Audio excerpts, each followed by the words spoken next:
ભરૂચ એ division પોલીસે 1.5 વર્ષ જૂની ઘરફોડ ચોરીના કેસમાં મહત્વની સફળતા મેળવી છે.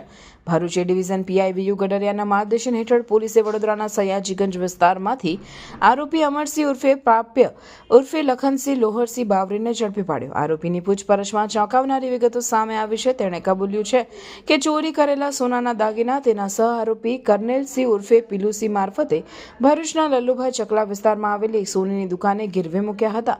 પોલીસે સોનીને બોલાવીને પૂછપરછ કરતા જાણવા મળ્યું હતું કે લાંબા સમય સુધી કોઈ દાગીના છોડાવવા ન આવતા તેણે તે ઉકાળી નાખ્યા હોવાનું જણાવ્યું. પોલીસે સોની પાસેથી 49.070 ગ્રામ વજનની સોનાની રણી જેની કિંમત 2,84,000 છે અને ગુનામાં વપરાયેલી હોન્ડા મોટરસાયકલ કિંમત ₹30,000 મળી કુલ 3,14,000નો મુદ્દામાલ કબજે કર્યો છે. તપાસમાં એ પણ બહાર આવ્યું હતું કે આરોપી વિરુદ્ધ વડોદરા જિલ્લાના ગોત્રી, ગોરવા, પાણીગેટ અને સયાજીગંજ પોલીસ સ્ટેશનોમાં પણ ગુનાઓ નોંધાયેલા છે. આ રીતે આંતર જિલ્લા ગુનાહિત પ્રવૃત્તિઓમાં સંડોવાયેલા આરોપીને પકડવામાં પોલીસને સફળતા મળી છે.